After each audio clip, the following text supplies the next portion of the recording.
the Epomaker Ajazz AK820 Pro. So I just want to start off by stating that I am not a keyboard reviewer. I know a lot of people are going to come to this video because of the sheer popularity of this keyboard. But unlike most reviews that I've seen for this keyboard, I want you to understand that I bought this keyboard with my own money. Look, there's two sides to that, okay? Just because a YouTuber was given a keyboard for review doesn't mean that the review isn't legit, but it's not hard to imagine that in some cases the reviewer may be holding back because he has to follow some guidelines set by the manufacturer, or maybe the reviewer just doesn't want to burn any bridges with said manufacturer in the knowledge that that manufacturer may or may not send them more products in the future. They may even be being paid for the review. Again, this is not always the case. Many reviewers that I watch on YouTube are, I feel, very trustful, and I know that even if they were sent the product for free, they're still going to point out any negative attributes about the product. But with random reviews, always at least acknowledge it may be paid promotional advertising. On the flip side here, and because I'm not a keyboard reviewer and I don't even consider myself really an enthusiast or even an expert on the subject, I haven't handled dozens of other keyboards to compare with this. Compared to someone whose focus is reviewing keyboards, they will have reviewed dozens, if not hundreds of other keyboards. And they will have a better idea of what to look for. They may notice things about a keyboard that someone like me wouldn't have even thought to look for. So think of this as just an outsider's look at this keyboard. And of course, take everything I say with a grain of salt. And just remember that you can't always trust every review you see on the internet. Do I even need to say that part out loud? So all that said, why did I buy this particular keyboard in the first place? Well, honestly, I liked this 75% layout. I think it's a good balance between a 65% and a TKL. And I've gone back and forth between 65% and TKL. I like the 65% over 60% because I like having those dedicated page up, page down, and delete buttons. But on a 65%, I still miss having the dedicated function keys. Here you get basically everything that a 65% keyboard gives you with the function keys, making for something that, numpad aside, has basically everything I need while not being any wider than a 65% keyboard.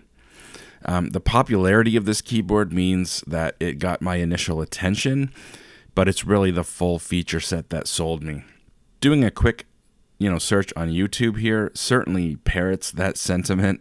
There's dozens, if not hundreds, of video reviews basically saying the same thing. This is the best budget keyboard of the year, or at least certainly one of them.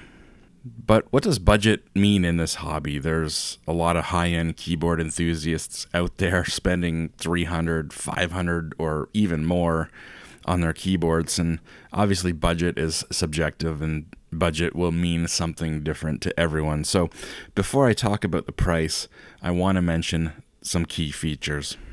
This thing's got Hotswappable switches, meaning you can customize the feel if you want to change the switches or just easily replace a broken switch. So it makes the keyboard maybe a little easier to keep running in the long run. This has got a gasket mounted and flex cut PCB. Basically, that means that the whole inside of the keyboard is mounted on silicone little gaskets, kind of wedged in between the top and the bottom plate of the keyboard when it's assembled. That gives it a little bit of give. And also the flex cut PCB. This basically, they've got strategically cut slots in the PCB board, again, to give the PCB a little bit of flex. This is like a modern thing, I think. Back in my day, you wanted a keyboard to be solid, and flex was seen as cheap. Nowadays, The enthusiasts, at least, they want some flex typically in the keyboard. Again, this is just the modern trend, but it does mean when you bottom out the key, it's going to feel a little bit softer. It has a little bit of give. Now, obviously, too much flex, probably not preferred.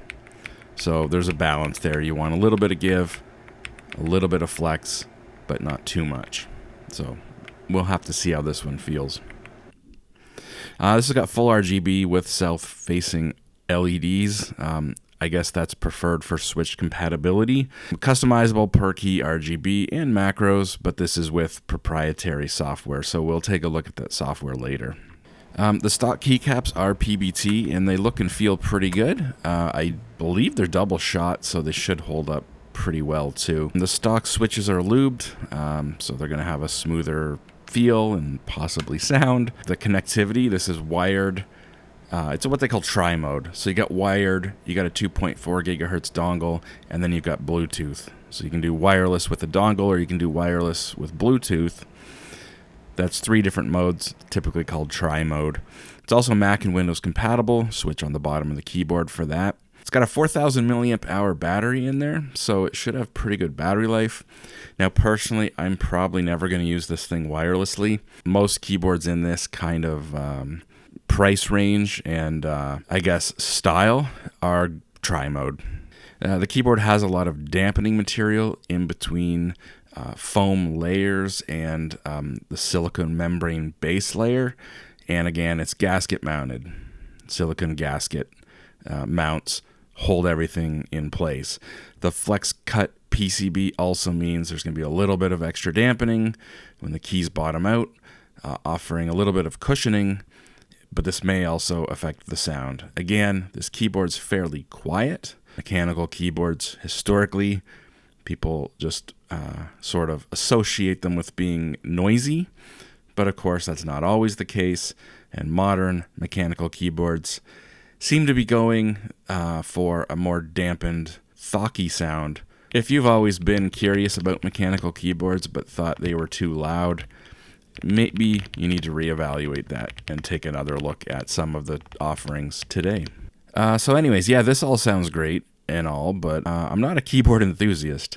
I'm happy with most of the keyboards that I own, and I wouldn't necessarily go out of my way buying another keyboard just to replace the keyboards that I have that, you know, honestly are perfectly serviceable.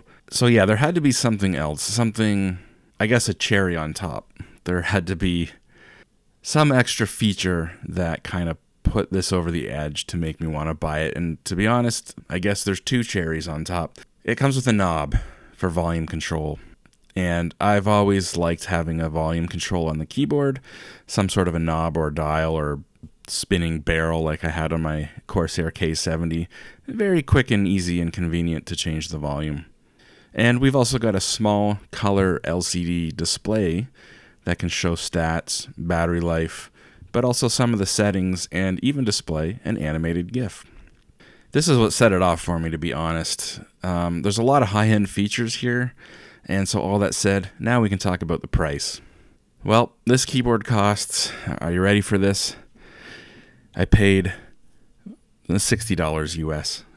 Yep, 60 USD for this keyboard with all these features. Now, obviously, there's a few things that could be better, but generally speaking, for the price, you probably won't find another keyboard with more features. So what could be better? Well, although it's per key customization and all the macros and all that stuff, it is proprietary software. The ABS plastic case just snaps together. It needs to be pried apart to open. So if you ever have to open the keyboard to fix something or change the battery down the road, you've got to pry it open, and it's going to be hard to do that without scratching the plastic. The stock keycaps are not shine through. Honestly, I've never really been bothered by this. That said, I'm not even really a big fan of RGB, but yeah, the letters won't light up through the keycaps on this keyboard. You're just going to get these sort of glow around the edge of the keycaps. More color options would be nice. There's only like two. One of them with a black base with the yellow accents, and the one that I got with the white base and the purple accents. I really wanted the white base. I thought it made the screen and the knob kind of stand out a little bit more and look a little bit more modern. So really, this was my only option. Green is my favorite color, but again, not a lot of choice. So more color themes for the keycaps at least would be nice. And more switch options, I suppose. There's really only two options for the switches, and they're both linear. Yeah, I got the flying fish switch, and the other option was the wish switch. But again, I believe they're both linear and honestly fairly similar from what I can tell. There's going to be like a slight actuation force difference between the two. I believe the flying fish switch is a little bit lighter, but again, don't quote me on that. So yeah, I guess that's the crazy thing though, is that these Chinese keyboards have just been getting better and better over the last several years, to the point that keyboards like this are now not only built better, but offering more features, and doing so while being cheaper than even other Chinese brands from just a few years ago. Keyboards like my Ducky One SF and my Durgod K320s here. This keyboard is the cheapest keyboard here, despite offering way more features. It's got more dampening materials inside, it's got RGB, it's got the knob and the LCD display, and as mentioned, that tri-mode wireless connectivity. Like I said, it's the base build that got my attention, but it was really the knob and the screen that sold me, so let's take a look at those. Obviously, the knob controls the volume, and it doubles as a play-pause button when clicked in, but it can do so much more than that, which brings us to the screen. Because the screen can display menus, you can use the knob to adjust many features right on the keyboard itself, and honestly, the knob and the display really work hand in hand here. As mentioned, this keyboard does have its own software, but you can change a lot of the settings on the keyboard directly. As for the software, here we can change the usual things that you would expect, and we can customize the RGB, make macros, but we can also add custom animated GIFs to the display screen, so let's do that. Did I mention that this keyboard only costs $60 USD? This is one of the most popular keyboards this year, and you can probably see why, and I think that basically sums it up. I'll give you a better sound clip demo to finish us off, but that will be it. See you guys later.